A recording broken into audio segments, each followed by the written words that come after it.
So the world has gone absolutely nuts since our last video.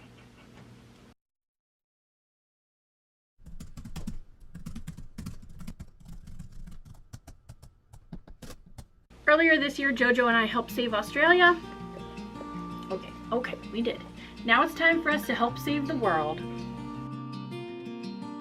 As I'm sure you're all aware, coronavirus has absolutely gone nuts everywhere all over the world. And due to the fact that so many people are getting it so fast, there is a complete lack of personal protective equipment, or PPE, at the hospitals. It's a really scary time right now, and I just wanted to show you what I'm doing. I'm making a bunch of these masks. Some of you might know my primary job is being a rad tech. I work in a surgery center. I used to work at a hospital, a pretty big hospital actually. I wanted to show you guys how I'm making these. These are not the N95 masks. N95 masks are very thick. They're specially fitted to your face. We would have to get tested every so often to find out what size we are. It's like a lot of like bending over and talking and turning your face to see if the air can get through. If that happens, you can actually fail your mask fit test. That's why they're asking everyone who's not a healthcare professional, please don't wear these. Don't buy them. They need them at the hospital, because if you're wearing the wrong size, it's not going to help you anyway. So anyway, please, if you have any extra N95 masks, consider donating them to your local hospital, because they really could use them right now. So where do these come in? They can put these over top of the N95 mask to prolong the N95 mask use. They actually get one mask per shift, or sometimes one mask for a couple days, and they have to keep it and re-wear it throughout their whole shift.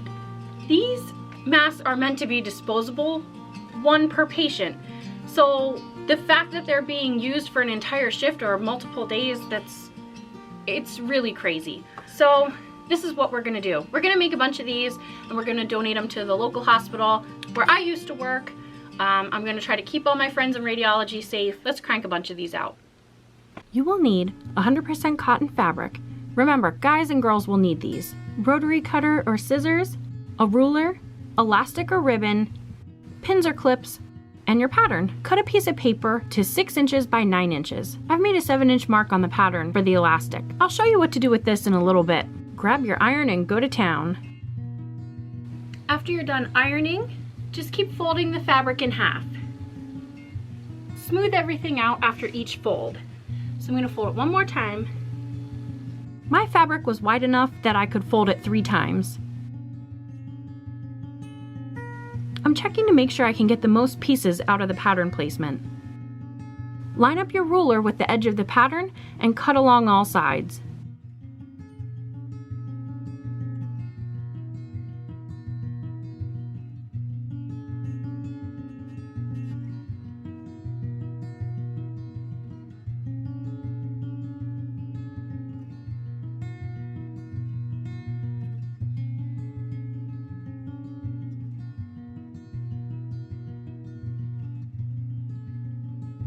It took me about 2 minutes to cut out this whole stack. Now take your pattern and line up the elastic along the edge and where you made that 7-inch mark. Cut out a bunch of strips. If you're using ribbon, these pieces should be about 14 inches long because they will need to be tied behind the head. You will need 4 pieces per mask. Next comes the fun part if you like playing with fire. Run a lighter along each raw edge of the ribbon to seal the edges. This will prevent it from fraying. Grab 2 pieces of cotton and 2 elastic pieces from your piles. Place the elastic near the corners on the short side of the fabric and pin or clip.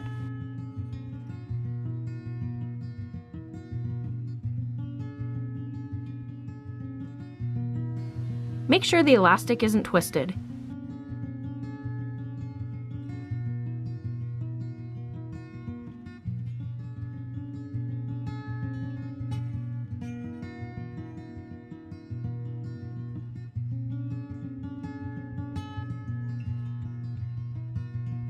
If using ribbon, place it in the same spot as the elastic, but roll the ends and pin near the middle.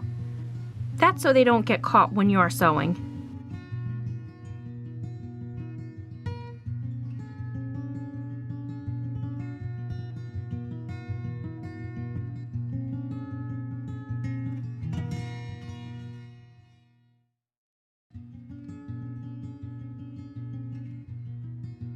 Sew all around the edge with a 1/4 inch seam allowance. Make sure you leave about a 2-inch opening to flip it right side out. Hold the elastic down with your left hand after you remove the clip so it doesn't move. Remember to turn at the corners with your needle in the down position.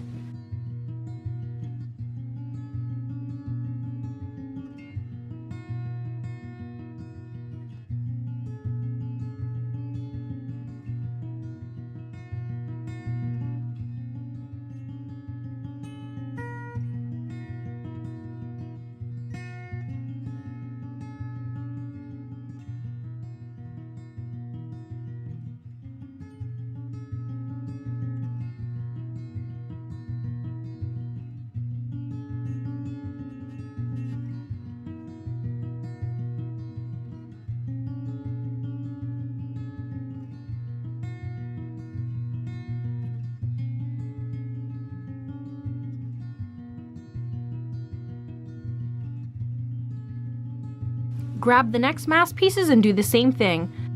Sew around all 4 edges and leave an opening. Keep doing this for as many as you cut out.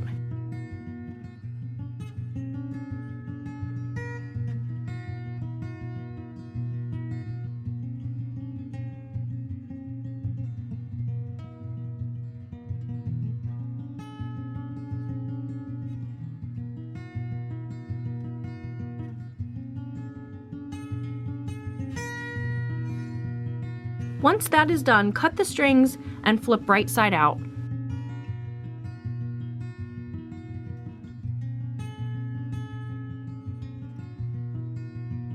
Remember to remove the pins from the ones with ribbons.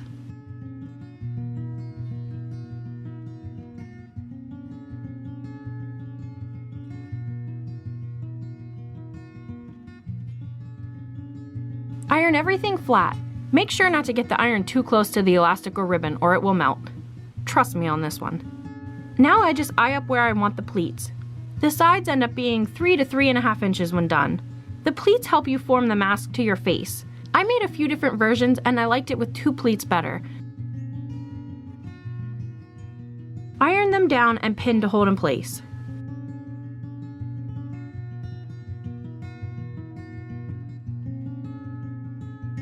Sew 1/8 inch around the whole mask to close the opening shut and to hold the pleats in place. Take your time when sewing because it can be a little tricky to sew over those pleats.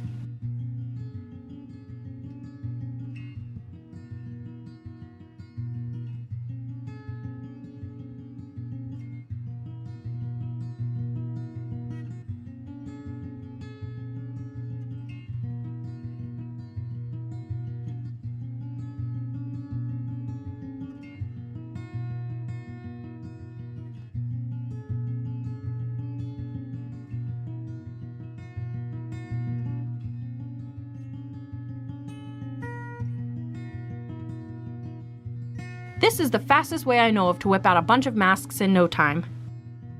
Have fun sewing, and remember, please stay at home.